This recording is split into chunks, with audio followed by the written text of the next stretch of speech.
Good morning, everyone. Another cracking renovation project on a corner plot. This plot is well located and the house has a large footprint, making this a great investment. You can clearly see from the video that it is triangular in shape and is over 2,000 square meters, or half of 1 acre. The land has its own well, which looks to have plenty of water, so bringing this plot to life would be relatively straightforward. So now I will explain where you are. Tomar is 15 minutes away. Lisbon Airport will take you 1 hour and 12 minutes. You can be at the seaside in 1 hour and the nearest river beach is just 8 minutes away. Although this property is in need of serious renovation work, it is entirely fixable. However, you could of course knock it down and have something new built. It is up to you. It is rare to find a land plot of this size with a well and utilities already connected that you can build on for this amount of money. The views are lovely from several angles. It has an area for parking and there are a number of restaurants, cafes and mini markets in the area.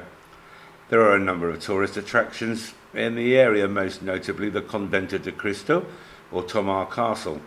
The river Nabao is just a few minutes away and offers plenty of opportunity to relax. Well, the river Zizere is also less than 10 minutes, which offers a whole range of water sports activities.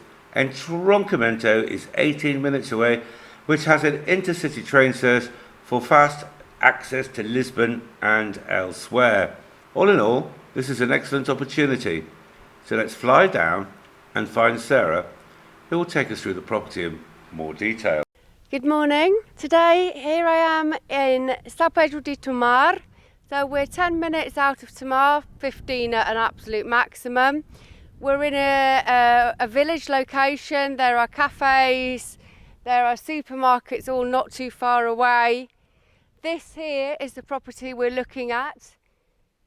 You can see to the right hand side, you can see some stones sticking out. That's actually the width of the property. This on the end is more of a garage, so it's wider than it looks from this side. It's actually got a really good footprint. It's 195 square metres.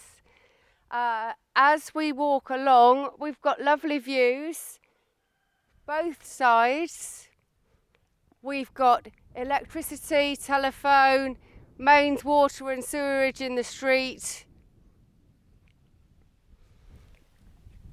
And here to my left, there's an area where the land is slightly higher and there's a passageway over the municipal drainage system that runs down so that your land doesn't get bogged up in the rainy weather. So that would lend itself for your parking entrance into the property around the back. Now, as we walk along the full length of the property here, this probably was barn, but from the inside I can see where a door's been blocked up. From the outside I'm guessing it was there. All of this could be put to habitation. Oh, there's a car coming, typical, hang on. Yeah. So, it's definitely a renovation job. And we've got mains water, as I just mentioned. Actually, that's somewhat dangerous to do at this time of year because of wasps. Mains water, sewerage, electricity, telephone, just mentioned that. Here would have been your original main door, but you'd probably make all of your access to the property at the rear.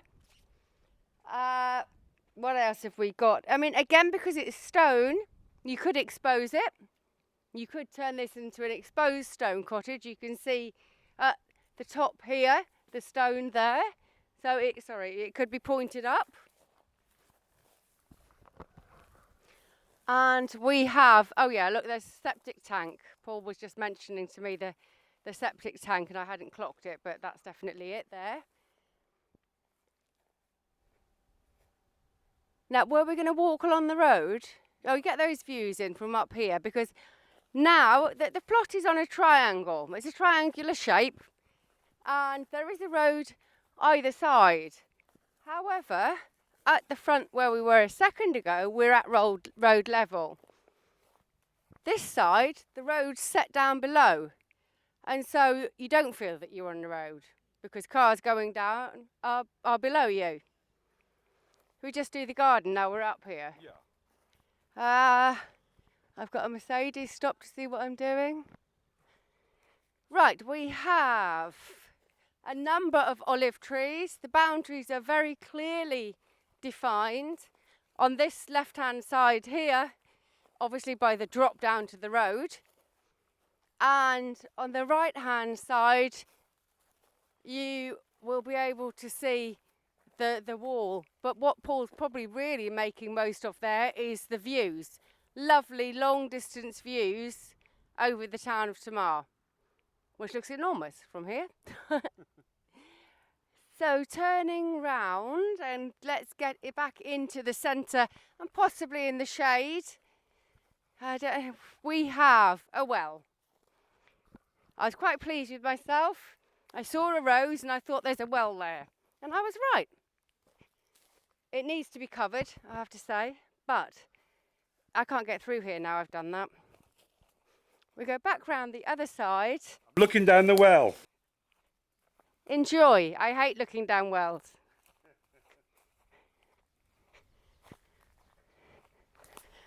I am now on the other side of the well. Oh, in some shade. Oh, we have at least 3 enormous figs. I think we've got more. 1, 2, 3, 4, 5. Wow, you've got to like figs if you live here. There's definitely a citrus, could do with a bit of water, and a variety of olives. So there's big established shade givers here. And now, I guess from here we go up to the house. Yeah, I would just like to point out that even though it looks quite sort of barren and dry at the moment, I mean, that well looks to have plenty of water. I mean, you could turn this into a lovely, lovely garden, couldn't you? Yeah, because of the size of it, the land's 2,000 square metres, which is approximately half an acre. So, in my mind, that's not that big. So, you could easily put irrigation in from the well, and this could be grassed. Automatic system. That's your car parking area there. Yeah, so that's where the bank goes up there, exactly. Yeah. Are we going to scramble up that? You can do that. Let's see who falls over. Oh, we both made it. Now, that's quite a nice corner there. I think we need to take in the garage first. Now,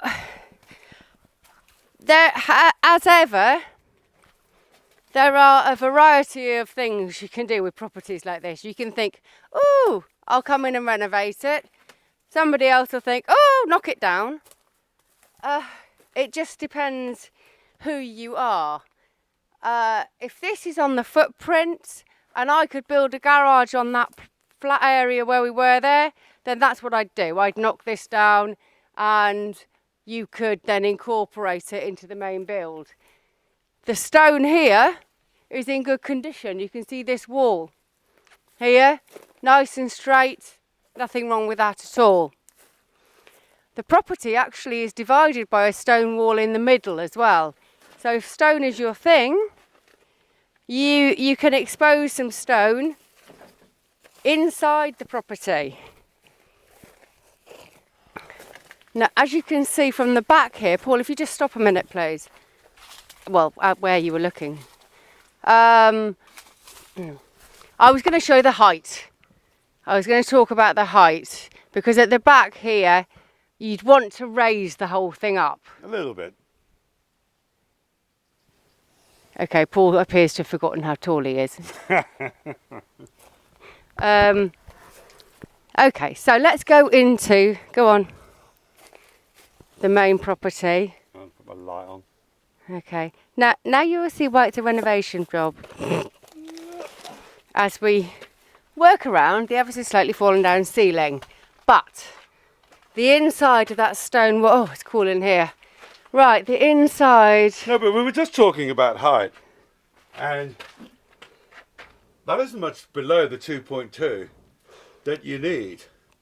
No. You know, so the height isn't that bad. Yes, you'd want to ring beam it. I mean, you've got to have a new roof. It's plainly obvious. But You're joking. but no, once you bring that up, I mean, you might even want to bring that up with a new wall entirely. To be honest, I think it's mud brick, isn't? It's mud brick. Yeah, that's mud brick. What we've got here is the end wall. Yeah, which is stone. Is stone.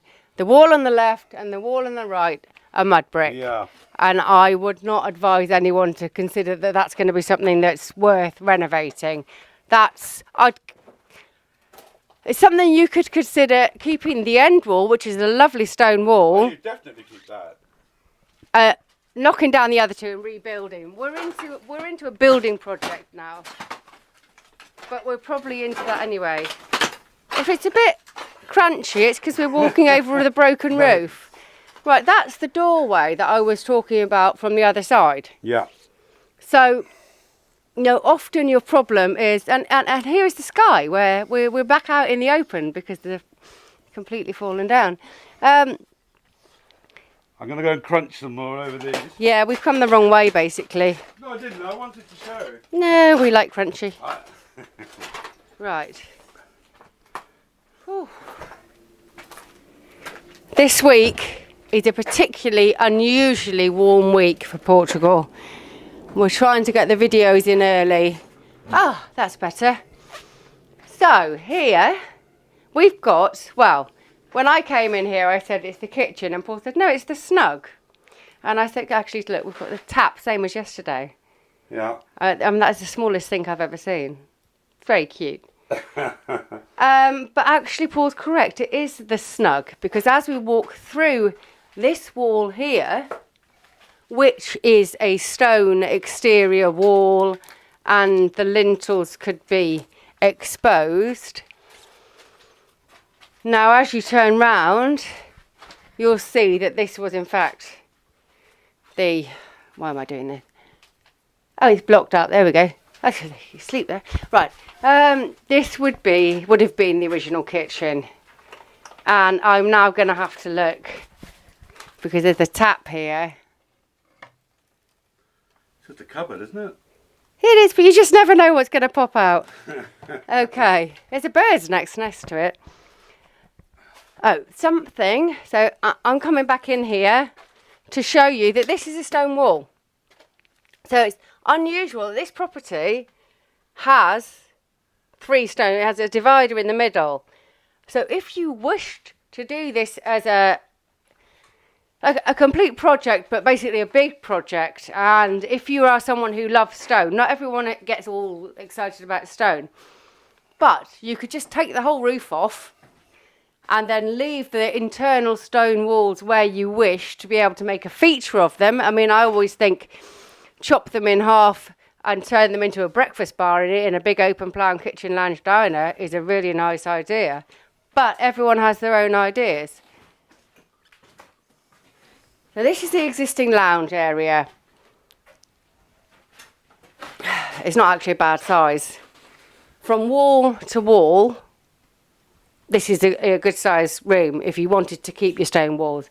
Obviously demolishing stone is more work than demolishing block. Your bedrooms, Paul's just shown you one previously. They're back to back, typical 3x3, not particularly tidy, not particularly pretty. So we're just looking at the spaces that are available and the cobwebs. God, how old is that? Oh God, what's he found now? Sorry, I shouldn't have said that. There's an old What? bag of... Well, the telephone number's only got 5 digits. Yeah. And that's an early carrier bag. Telephone 32636, 5-digit Tomar. I don't know. Maybe. God, if we're really going to delve into it, are we really doing this? Go on, yeah. 1974. That's when I was born. 1974. Oh look, mission reaction. Oh God, sorry. Hang on. Now you've started. You're going to wish you hadn't started this. I've got to see what May is. Oh no. Well, so this is not a Playboy magazine calendar thingy. Or is it? March, April. Don't be so rude. It's religious. Okay, sorry. Very pretty though. Yes, there you go, marvellous. Absolutely I think pre-Raphaelite I am. Marvellous, there we go. Right, let's focus back on the building, shall we? Don't fall over the hoover, dear. Right, so back in the kitchen, and there is a room to the left. I can't remember what it is. Oh, I know, there's a bathroom. There is. There is a rudimentary, or it wouldn't have been at the time, but when you go... I don't know, I think that was fairly rudimentary at any stage. It was probably very, very posh at one stage, especially 1974, I'd say. Look at the tiles behind it. I mean, it's not so... I think the Romans had posh. We're really just delving into the grime here today. I don't know what's going on. Okay, let's get out. And someone's phone's ringing. I'm going to have to switch her off. Right. And so we've done this, haven't we? It's the main long area. This is the build. Yeah. We measured from this exterior wall to that, from this interior, because there's like over 1/2 metre difference between the interior and the exterior, to the one on the far end was 8 metres. And that's not a bad width at all. It's the same person trying to phone you now. Yeah. Shall I switch her off as well? My phone's buried. Let's right. Get out. Let's go. Right. So this is the area that I was wondering about the height, and Paul thought it was absolutely marvellous. I don't think we were talking about the same area at that point. Gosh, I'm really... All right. So now you can see that some of the wall is not in very good condition. And that has obviously been fixed previously by the blockwork in there. And this area needs to come out. I mean, realistically, no one's going to consider this worth renovating. Keep it and have the footprint registered. Yeah, it is already registered. It's got a huge footprint, doesn't it? Yeah, 195 square metre footprint. Yeah. I think you'd just ideally take it up a little bit. You can put mezzanines in. You don't have to have a full 2-storey property. It's got a really nice footprint. What have we missed? We're going to go back through. So we've got, I mean, room-wise, you're looking into the kitchen. We've got the fireplace. You've got me. You've got the door through there into the lounge, which is a good size. 2 little bedrooms on the left. 1 small room plus bathroom there. And then we come through here. Again, stone. This can all be exposed. And we're in the snug with the cute little fireplace. It's very unusual to find 2 fireplaces in a property, I have to say. Because that was actually designed to be a proper fireplace. You'd actually get some warmth out of there. Whereas with the big ones, although they look great, you nearly have to sit in them to get any heat. Whereas that one, small enough to give the heat. So, and then when we come back out into the place where the roof's fallen down.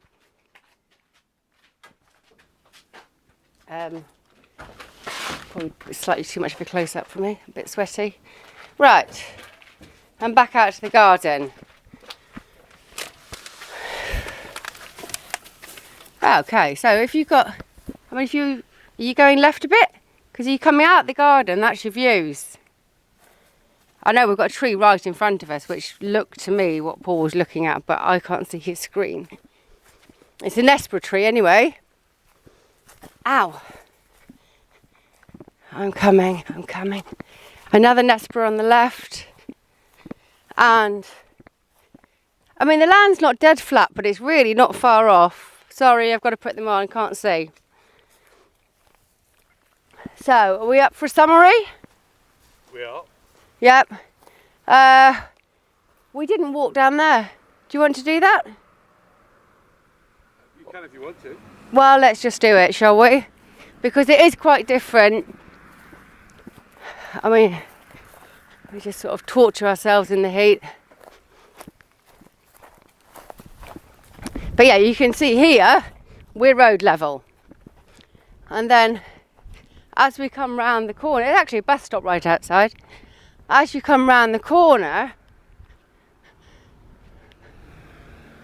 the road comes down the hill and the land stays up. So any car coming along here can't actually see in your garden. On the other side you've got a really tall wall so they can't see in, and at the front you've got the property. So although you're in a residential area, you put a small fence up here, completely private. And what we've also got along here that I couldn't really see from the land plot is I can't say this, quince, is quince correct? So we've got quince, which is for making jams really, isn't it? Are we still in the same land? Look at that, that looks great. Flat, easy to, yes, so where the brambles are, that's your well. I mean, it's a really good land plot. It's a really good buy, actually. It is. 2,000 square metres, half an acre of land, 195 square metres footprint. Sorry, have I gone the wrong way? Yeah. Flat land, you've got mains water, mains electric, mains sewer, telephone. You've got your own well, so you can irrigate this. This could look like a beautiful lawn. Your trees would be super healthy. Put a vegetable plot in. Fence this. Great property. So I think this was well worth coming to because it's the first time I've been here. It's very interesting. And yeah, let's just wind it up. Thank you for viewing. Please do like and subscribe, and I'll see you next time. Bye bye.